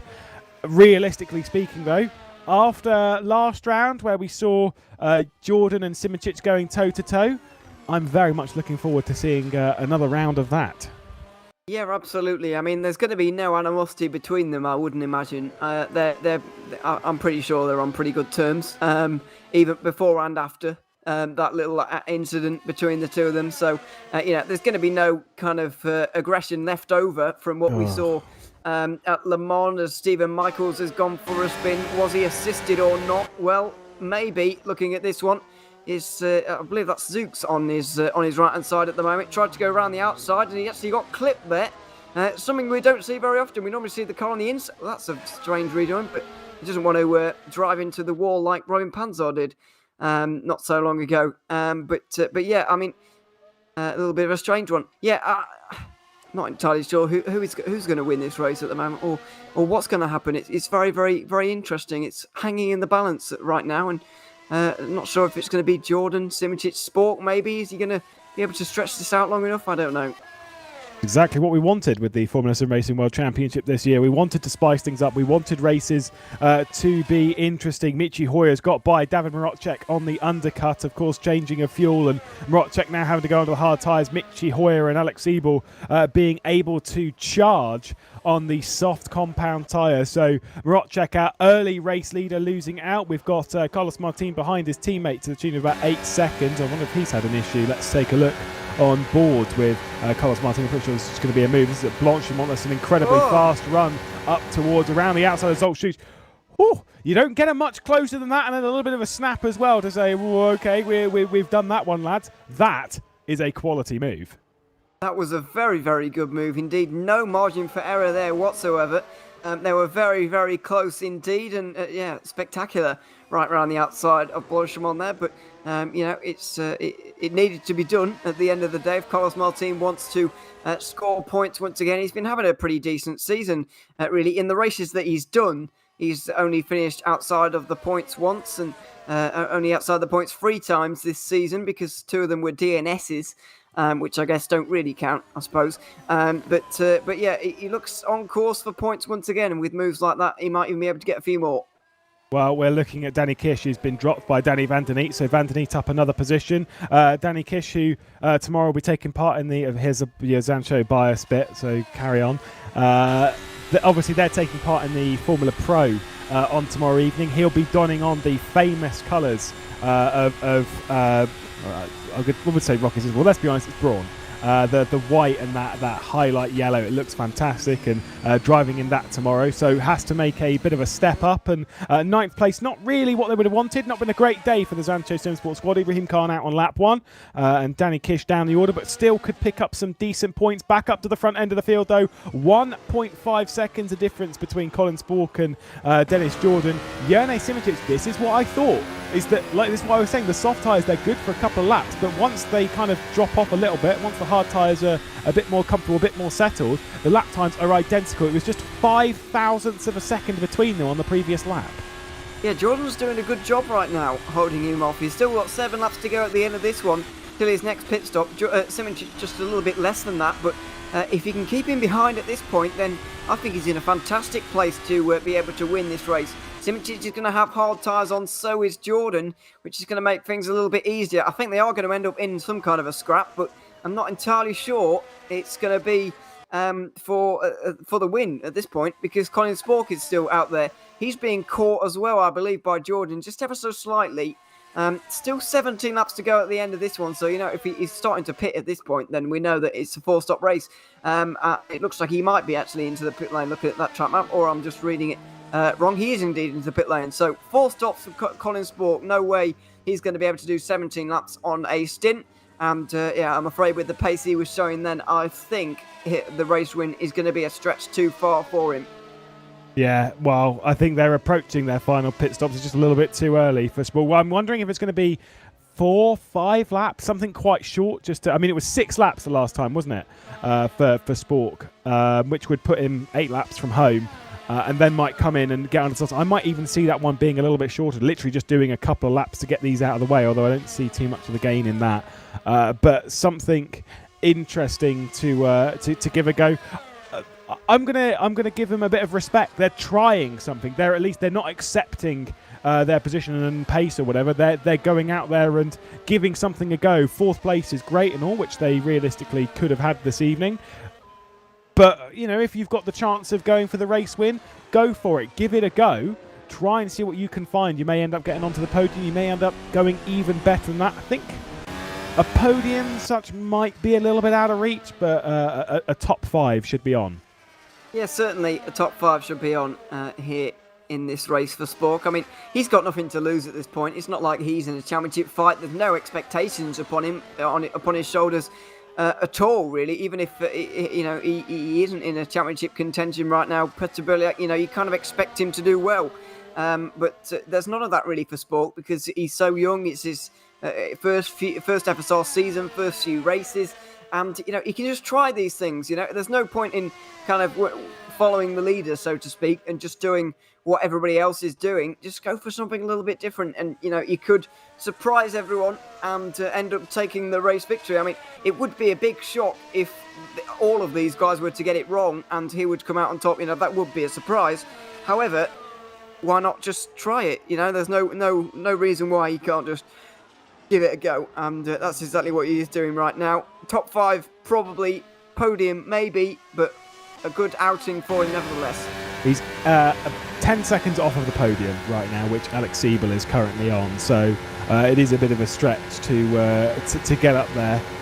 But he's, like I say, 5 seconds off of the back of Davin Rodger for the top 5, and that will be within reach, because remember, where his final stop comes in, he will have a shorter stop in comparison to everyone else. He's taking a bit more fuel. He's got a heavier tank at the moment, which means he has to put a little bit less fuel into the car to cover it off. And obviously the major reminder that when Jone Simoncic comes into the pit lane, he'll have to go out onto hard compound tyres for the final stint of the race. He started closing back in a little bit on Dennis Jordan once again as we approach the final 15 laps of this Grand Prix. And Dennis Jordan, not exactly, I wouldn't say he's coming under pressure right now, but things aren't looking as comfortable as they were a couple of laps ago. This lap's looking a bit more like it, but again, still closing down Jone Simoncic just a couple of tenths so far. Most importantly, though, realistically, the main thing to focus on there is he's pulling away from Alex Siebel. Now, I know that Alex Siebel has got the soft tyres to go on to next round, but I did suggest that softs versus hards this round, Ewan, wouldn't be hugely different, all things considered. Does seem the case. Yeah, it's looking like that is correct at this point. Simoncic is in That's already. Early. That is early. 15 laps to go here. That's very, very early. Soft compound tyres.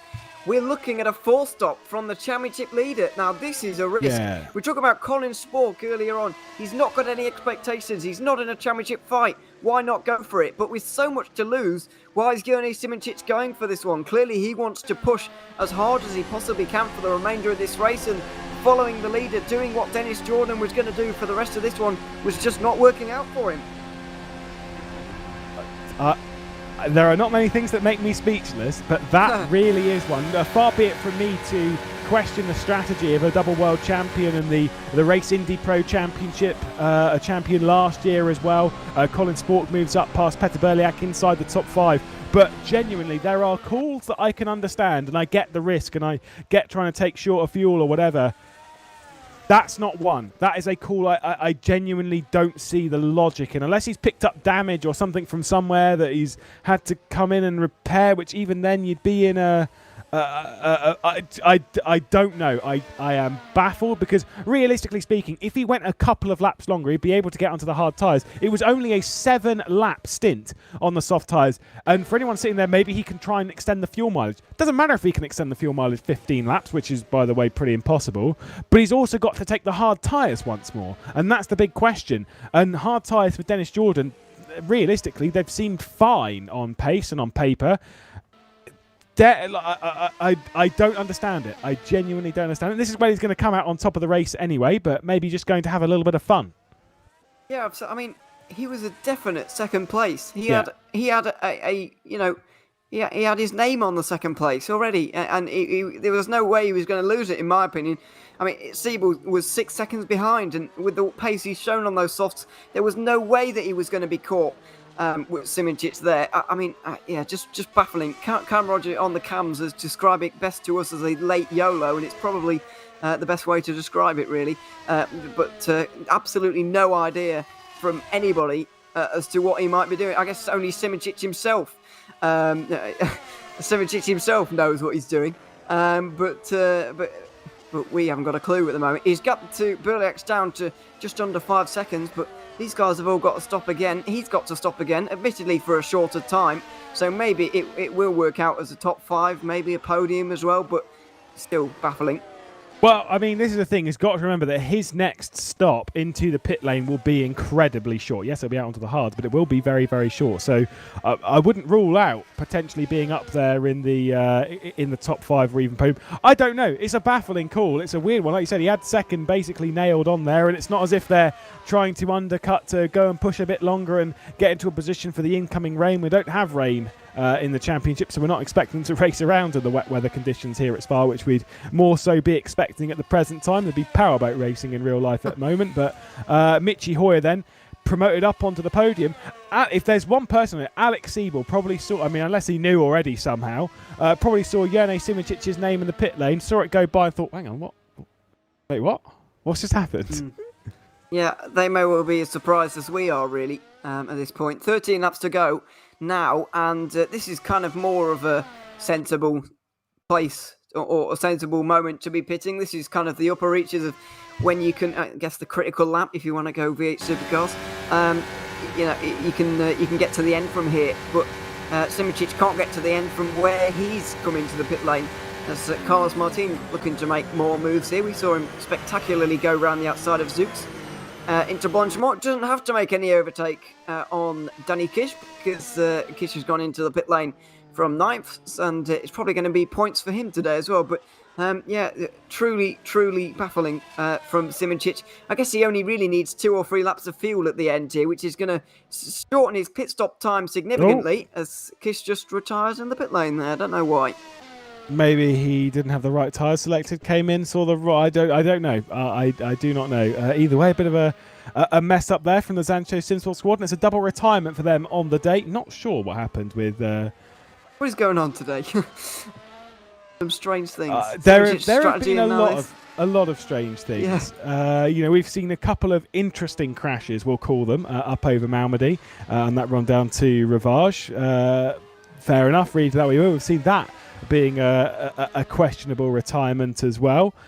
I don't know. And then, like you say, odd strategies, bizarre things happening here for the Belgian Grand Prix. Once we're completed, we'll have 1/4 of the season to go, which does look like it's a championship chase, which could be wide open. Could be very, very closed off indeed. Of course, the championship cannot be settled this round, but it can be settled as long as things unfold in a way that puts Jene Simoncic, at the moment it actually wouldn't be able to be, but could be settled next round. We'll have to wait and see in a week's time when we head to the Japanese Grand Prix. That's a long way ahead, though, as we've got pit stops again. And I think for the 3rd consecutive time, these two are in the pit lane together. Yeah. Michi Hoyer has been Alex Siebel's shadow in this race, especially in terms of the strategy. They've been following each other around all day long, and this final pit stop is no different. Siebel has been able to get himself into a good situation in terms of the traffic. 12 laps to go, good situation in fuel, good tyres, and he can push right to the very end of this race now. He's going to be looking at a podium, maybe a race win as well, depending on where Simoncic is, depending on whether Jordan lets him win this race. I don't know if that's going to happen. Are they really going to is Dennis Jordan going to sacrifice his 3rd FSR race win for Alex Siebel's championship contention? He's 40 points back at the moment. Is that worthwhile for Jordan? I'm not entirely sure. Those questions are going to be very, very interesting to answer, I suppose.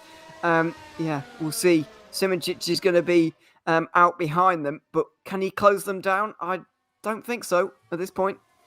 Hearing from our broadcast director, and I'm going to say that this is Cam giving us this information, just in case it's wrong, so you can throw him under the bus. Never mind. He said it's fine. I'm going for it anyway. Siebel is 12 seconds back from Jone Simičić right now, and Jone's stop might be 16, including pit stop, traversal time, etc. Roughly 16, 17 seconds. Yes, because it's quite a quick pit lane. You're only changing tyres and such, and it's quite a high pit lane speed here. And you do cut off turn 1 as well. But yeah, I mean, I'm not 100% convinced by that, but if that's in the vein, that does bring Simičić out potentially in podium contention.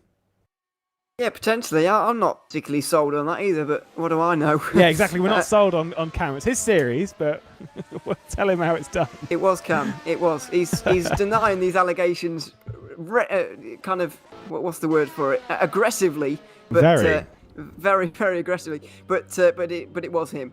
Danny van der Niet is into the pit lane as well, by the way, for Netrex, who are having a decent day. I guess they're probably going to have 2 drivers in the points by the end, which is nothing to be too displeased about. Carlos Martin, one of them, of course. But yeah, Simičić 17 seconds lost or so, going to put him behind Hoyer. That's a battle that will be interesting as well. How high risk are they willing to go against each other at this point? Because Hoyer's definitely going to need those points.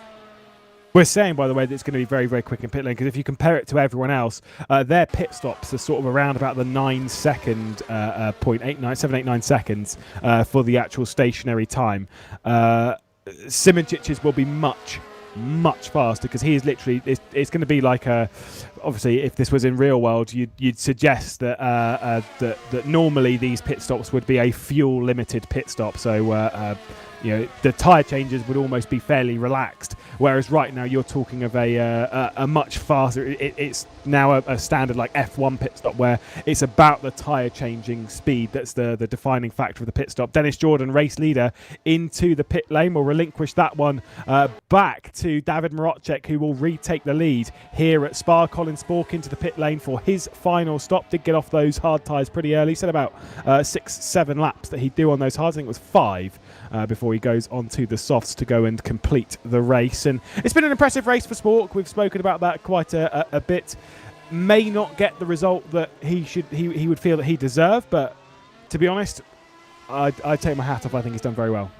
I think he has as well, and fully deserving of his position right now. We keep repeating ourselves, but it has been a great season for him so far, no matter what happens towards the end of it. So yeah, another fantastic drive as Carlos Martin has got himself very close indeed to Petrobella. I think he starts to make another pit stop here, the Spaniard, but we'll wait and see anyway. He's going to get through into 7th place for now. Beliak's not going to be very pleased about that, actually, but I don't think he had much more of a choice. I think he was going to run out of fuel at the end of the last lap and had to pit anyway. Yeah, Carlos Martin got another couple of laps before he has to come in, and the final stint for him will be on soft compound tyres, as ticked off his required hard tyre runs. David Marocek will likely be in at the end of this lap as well. He is on hards at present, will go on to hards for the final stint. Has been on these for 9 laps, so you'd assume that it'd be a 9-lap stint and a 9-lap stint. Has done well today, as Marocek, of course, leading a few laps earlier on, getting involved with the mix a bit further up the order. I don't think he's going to be getting a podium here today, but should be very clearly on for a top 5, top 6. It's quite a tight fight between Rodger, Simičić, Jordan, Siebel, Hoyer and Spork. Let's take a look at what's happened to Janis Braksjok, who's not had the greatest day. He's had an incident at Les Combes. Looks like he's going to have an incident here. Just too much speed in, and the rear end said no thank you to that one. Yeah, did indeed, and it took him a long time to get up this hill to get back on the circuit as well, because it is a little bit steep actually, and on the grass as well, which is not nice.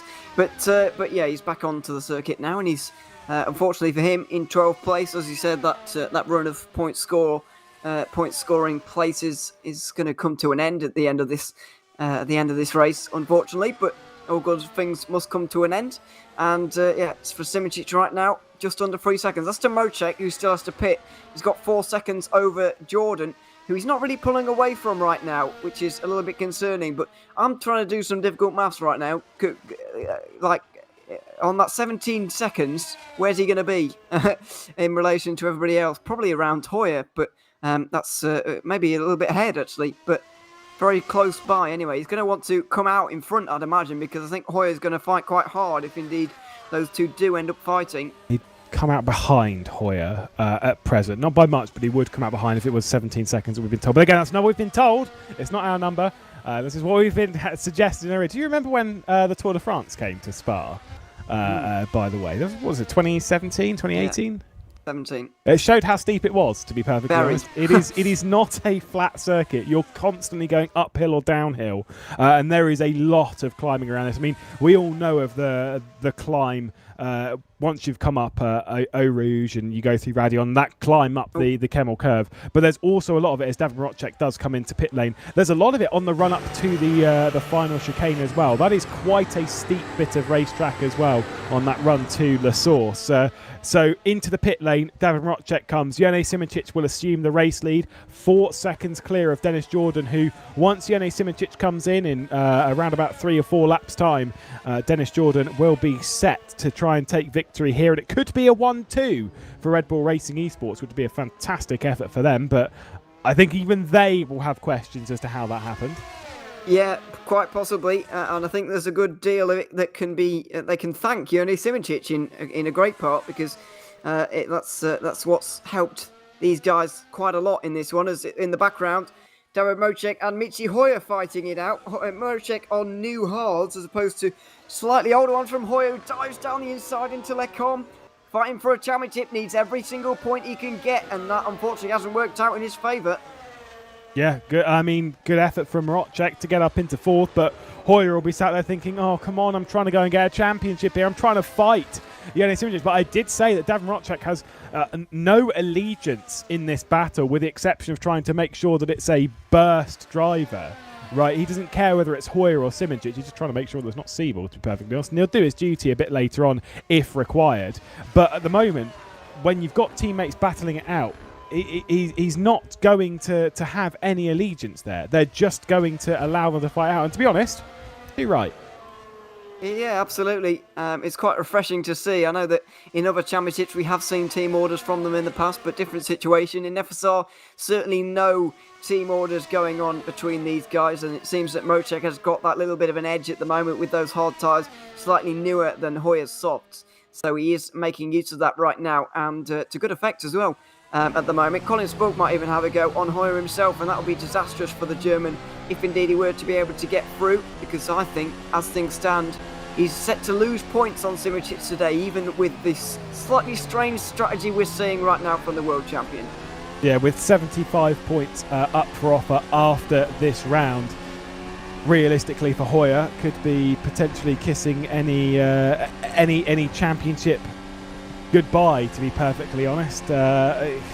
It's a slim chance at best anyway, especially with running around the top 5, which is a shame for Hoyer, who started out so very strong, looked very much the favourite for the 2021 World Championship in the early to be honest, the early 4 races of the season. I know he retired from the Dutch Grand Prix, but realistically should have been a minimum of second that day, and unfortunately a bit of an issue with the exit curb at the penultimate corner sent him flying. Let's go with that. He had that, and it knocked his run, to be perfectly honest. So he's had to rebuild his confidence. He's had to rebuild himself, and he has done very well to do so. It's just, the thing is at the early point of the season, he figured out the strategy to perfection and made it work round after round after round. Now people have started figuring out other things to do on strategy. He's almost lost his wild card. Well, not only that, but he stopped getting pole position, which is what he did for the first 4 rounds, let's not forget. He managed to get pole, and then, not Germany, but he did still manage to get up there. He's been qualifying exceptionally well, but, he got 6th place today. It's not a bad result. He was only under 2 tenths behind pole sitter Dennis Jordan, but it's still not quite good enough if you want to win one of these races. Track position is so important, even at Spa, and I'm afraid Michi Hoyer hasn't been able to do that so far. If he really does want a championship charge, either this season or next season in the future, he's going to have to do a little bit better in terms of qualifying and consistency over the year to win it, as Darren Mocek is in for another strange first eSport pit stop, and I couldn't explain that one to you either. Yeah, there's another one that to make it a 4-stop. Did 1 lap on the hards and thought, oh god, I really don't like these. I'll go back onto the softs. Thank you very much. Speechless. Again, I've been confused by quite a few things today, and the burst strategy is kind of up there. I mean, it's helped his teammate, Michi Hoyer, who's now back into 4th position and potentially in contention for a championship. It's promoted Colin Spork up onto the podium, who, by the way, is closing down onto the podium. He's into 5th, rather, into the top 5, and could be in contention for the podium should he close down on Michi Hoyer, which the gap's been coming down a couple of tenths a lap. Colin Spork already has a podium this season. That was at Azure, the middle point of the Triple Crown. Could be getting another one today. Has to do the work, though, and you've got to understand as well that post-pit stop as well, Jone Simoncic is going to be very close with these. Yeah. And fast. He is going to be very quick. I think he's going to be in front, given the situation at the moment, because Hoyer's 18 seconds down. If our numbers are to be believed, then I think that if Cam Rodger's numbers are going to be to believe, I should add, then I think he'll be comfortably in 4th place. Simoncic comes into pit lane then. Out. 5 laps to go, hard tyres, and where's he going to be? That's the big question. I'd quite like to take, I don't know if we can get that one on replay. I'd like to take a look at his entrance into the box again, because can you see that the 4-wheel lock-up slide into the box as if like an AI had taken over? By the way, he is going to be in that battle for the podium. I think Michi Hoyer is just going to sweep him here, and Colin Spork is not going to be too far behind. But Jone Simoncic on fresh, hard tyres. I don't know about you, I don't think this is going to last very long. Hoyer already being passed by Jone Simoncic, and back onto the podium the double world champion goes. Yeah, he was in 2nd place before all this started. Let's not forget, he's now into 3rd at the very least, and he's got 5.5 seconds up to Alex Siebel. No arguments from Michi Hoyer there, mainly because he couldn't do anything, and he's not going to be able to do anything in reply, really. Got to just hold on to 4th here for Michi Hoyer at this point, in my opinion. But yeah, even that's going to be quite difficult at this stage. Simoncic then, just over 5 seconds, about 5 laps. Is that enough? I'm not entirely sure, but we'll wait and see what his pace is like as he begins this stint. I don't think he'll be able to do it. He's got to lap at fastest. Write him off? You're really going to write off Yeah, Simoncic? 100%. Okay. And I'll tell you why. Although, to be fair, low fuel tank, so, we'll hold fire on that one. But he's got to lap at fastest lap of the race, stint, speed, on hard tyres without slipstream. Yeah. But Jone Simoncic is a great driver. He is one of the greatest of all time. I don't see that happening. I think that Jone Simoncic is set for a podium, set for a 3rd, and we'll have to catch up with him afterwards to understand what has gone on with that strategy and what the call was, why he made it that way. Maybe he thought that this was his only chance to even go and contend for something. Maybe he thought that something might happen, contend for a race win. Maybe he just wanted to go and have a little bit of fun, and it was as simple as that, as Colin Spork misses braking zone into the source and nearly clears Michi Hoyer off the road. Yeah, he does indeed. I'm still not going to write Simoncic off. Ever since I did that once in Indy Pro, I'm never doing it again. Yeah, VAR, yeah, absolutely. So I'm not going to write him off yet. He can still get Siebel from this point. But let's see if Sport can get Hoyer into Les Combes here. That slightly shabby La Source there might have paid to him having a go on this occasion. He's going to have to wait. He's still got 3 laps to go after this one, so it should be all right to at least have a couple of goes at this. But yeah, you need a fantastic run out of turn 1 to make a move into Les Combes, or just a good run, not even brilliant, but just a good run will do. I'm afraid Spoke didn't even get that on this occasion, so he's going to have to wait a little bit longer. But yeah, the gap between Siebel and Simoncic, 4.4 seconds. It's coming down, 4.5 seconds. It's slowly coming down, and Jordan did drop nearly a second on that last lap as well. So it is close. Some of these margins closing up just a little bit, but it's a tall order for Simoncic. We'll see if he can do it. Oh, talking of fastest laps of the race, by the way, it's now no longer a 42.1, which was set quite a bit earlier from Dennis Jordan. It's a 41.9. Soft tyres, low fuel. Davin Rotchek basically having a little bit of a qualifying session here to end the Belgian Grand Prix. He runs around in 7th position, 5 seconds off of Peter Berliak, and that is a gap that may seem ridiculous to come down, but the fact that he lapped 2 seconds faster than the hard-tyred running BS Williams that sits before him, I wouldn't rule him out from potentially finishing in 6th position. Colin Spork desperately wants a top 4, desperately wants to be a part of this battle and wants to get a one-up on the Burst Simplexity eSports driver that's, again, still has some aspirations for the title race, still has some hope that may be a part of it come the final round of the season, but they've got a lot of work to do, has to do well at the Japanese Grand Prix next weekend, and to be honest, this weekend was one where you maybe should have seen Michi Hoyer a bit higher up, instantly over to the left-hand side as we approach the Kemmel curve. Collins walks close. Is he close enough, though?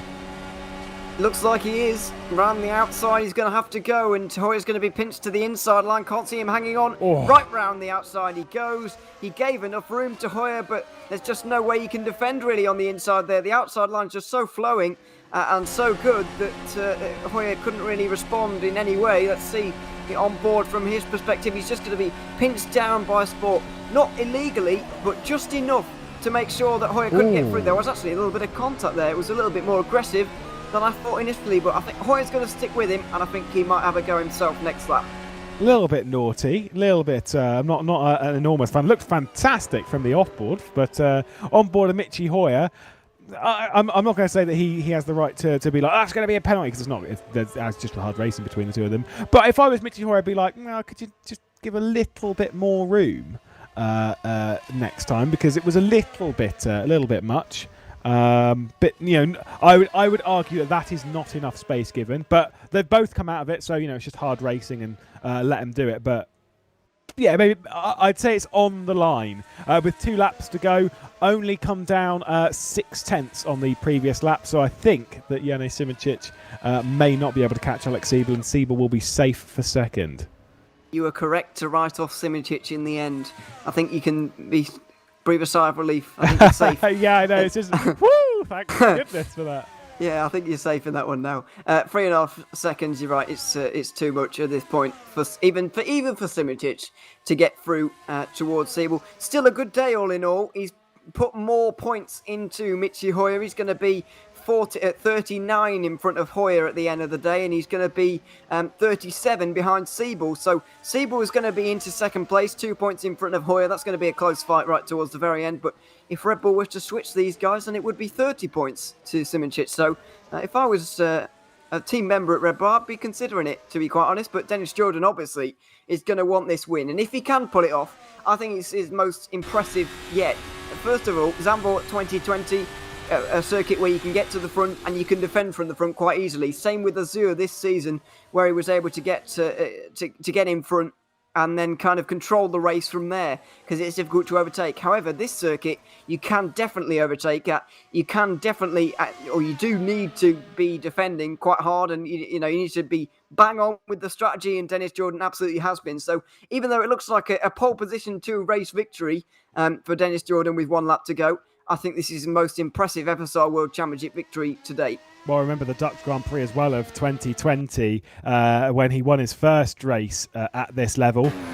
Dennis Jordan, I'm not going to say he was gifted it, but do remember that the likes of Jane Simoncic did disconnect from that race as well for good measure. So doubly so in that camp that he has been in control here, has had to do it on strategy and has had to work for it around this track, and certainly vibing well. We've only had Red Bull Racing Esports join us for 2 rounds now. They were rebranded from Evolution in the previous round at the Circuit de la Sarthe to end the Triple Crown.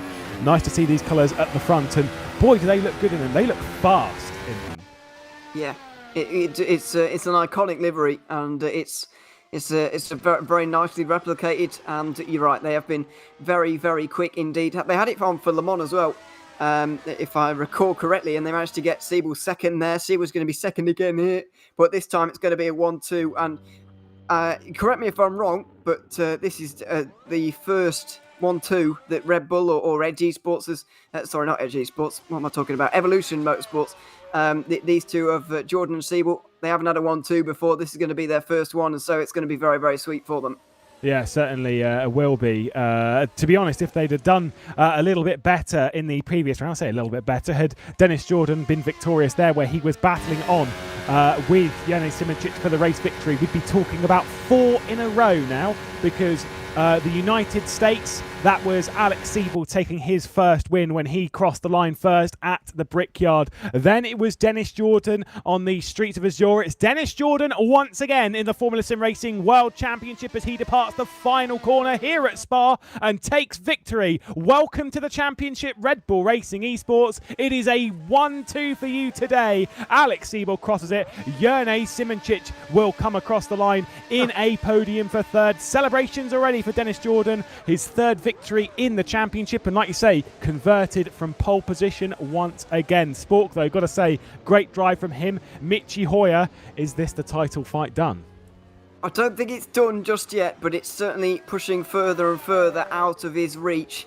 And out of Alex Siebel's reach as well. 37 and 39 points adrift, respectively now, with only 3 rounds to go after this one. Simoncic can wrap it up mathematically next time around. We'll have to be watching out for that next week at the Japanese Grand Prix.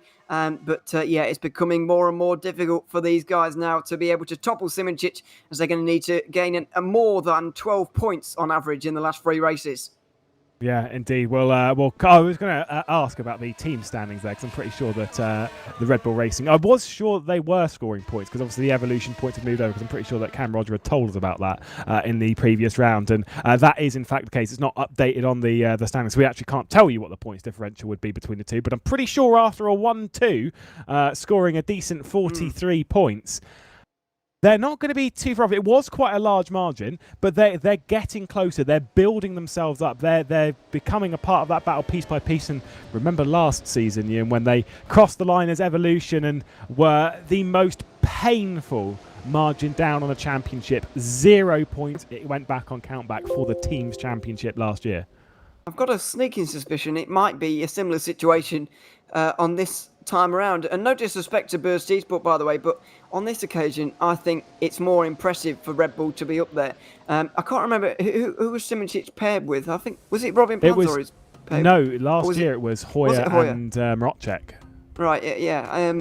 Oh, sorry, yeah. That's what I mean. They weren't even fighting against Simoncic, but this time they are, and Hoyer as well, who's clearly better than 2020 Michi Hoyer, even though that was a fantastic Michi Hoyer we saw last year. So I think this is more impressive for them. This definitely their most impressive FSR World Championship result to date, beating out Simoncic, who went on that strange strategy we'll have to speak to him about in a few moments' time. Spork, another great drive for 4th. Hoyer 5th, Burliak 6th. Solid, but kind of drifting nowhere at the moment. Burliak in that kind of midfield. Mocek strange as well. To be 7th, and Martin Zux van der Neet rounding out your top 10. But yeah, good race and a good result for Red Bull, certainly. Certainly is. It's just the second 1-2 finish for a team this season. The last one was actually back at the Portuguese Grand Prix where Michi Hoyer won, beating Jerne Simoncic to the line. Let's catch up then with Dennis Jordan, who is in the commentary booth with us. What a display that was. That was pretty dominant. Talk us through the race for yourself. Well, yes, that turned out to be pretty dominant, and that's probably not the answer you want to hear, but I have no idea why. I mean, the pole, I think, was quite lucky. Unfortunately, we didn't really have much time to prepare because obviously there's another important race happening tomorrow, which we focused on a bit more, so preparation really only started a couple of hours ago. But yeah, getting pole was a surprise, and then pace was just good. I was really surprised to see Spork and Simoncic go for the first stop. So yeah, once they committed to that, I knew that it was basically just bringing the car home. So we came out with a stat that you've had 3 pole positions in the Formula SimRacing World Championship and now 3 race wins as well. Each time you've got pole position, you've converted to a race win. The previous tracks we were saying they were a bit harder to pass. Around here, though, it's quite, I wouldn't say it's an easy track to pass at, but with the slipstream potential up to Les Combes, it was very much a raceable track. Was it good fun at least to battle it out at the top end of the field with all these drivers?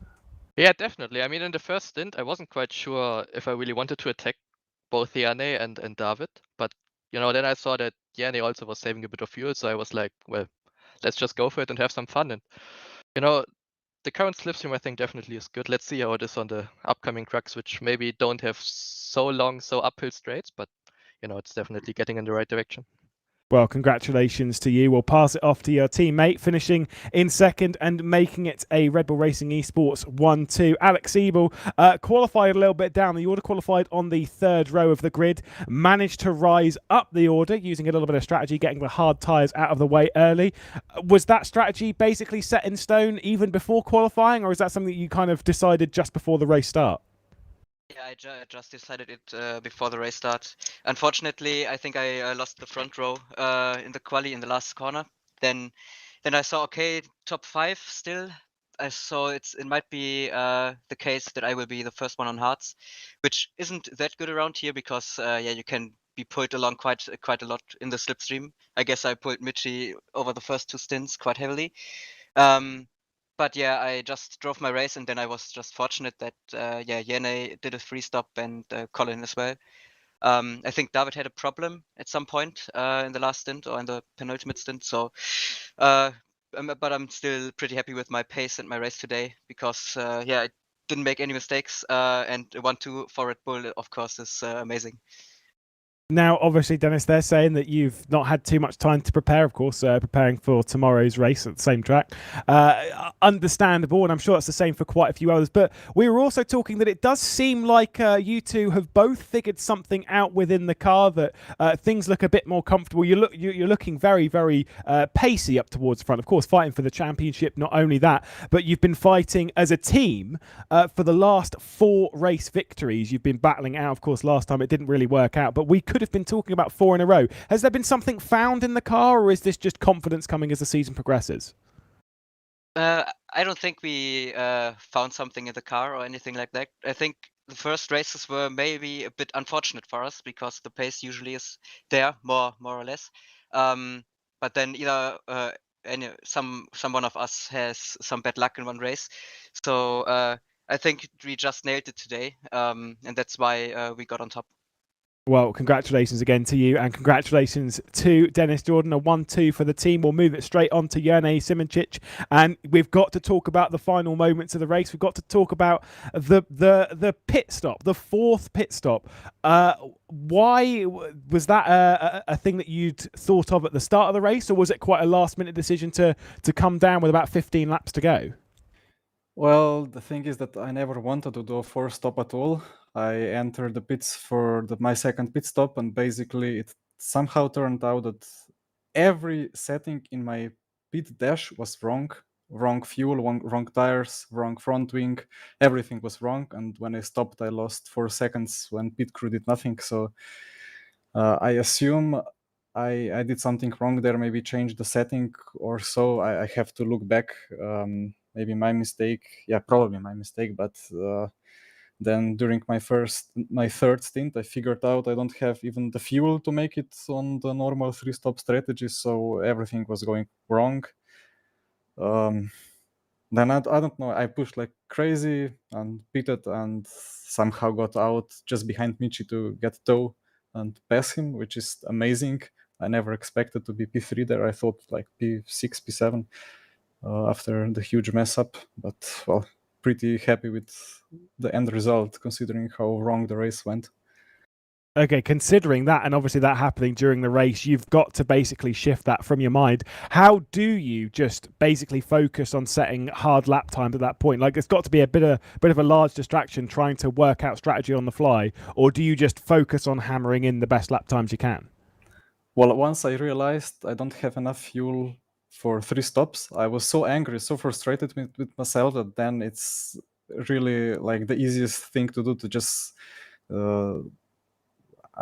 go full crazy, full push, destroy the tires, everything, just to get the lap times without caring for anything. So that's the easiest thing. But when you are angry with yourself or with something else, so I don't have an issue concentrating on doing that.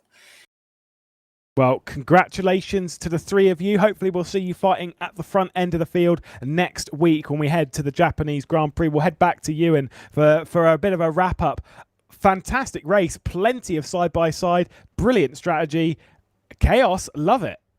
Yeah, it was good again, as we've seen so far from the World Championship in 2021. It's just been good entertainment, really, and it's a shame that there's only 3 rounds to go, really, next week at Japan, because obviously this one was delayed a week. We've got a bit of a quick turnaround towards the Japanese Grand Prix, but nothing that these guys can't deal with. So, yeah, looking forward to it once again. Probably going to be a bit of a different race because it's just a bit of a different circuit to race on, really. A little bit more difficult to overtake than around here, for example. And, of course, this championship has changed shape again. Siebel, 37 points adrift. Hoyer, 39 points adrift. Jordan not too far behind Eva at 47 points adrift. So it's closed up massively for second. Simoncic still in control, but we'll see what happens in a week's time. Yeah, an 8th podium for the season from Ewan Simic. It's going to be very hard to beat, but alas, there is still 75 points up for grabs over the remaining rounds of the season. We'd like to thank you all for joining us as well throughout this season, and of course through the build-up towards the Japanese Grand Prix in a week's time. Still got 3 races to wrap up: the Japanese Grand Prix, Malaysian Grand Prix, before we finish the season at the Brazilian Grand Prix on the 22nd of August. Thank you, of course, to our sponsors as well: SimLab, Masita Esports, 3D Wrap, and The Race. That's it for the Belgian Grand Prix. We'll see you next week. Bye-bye.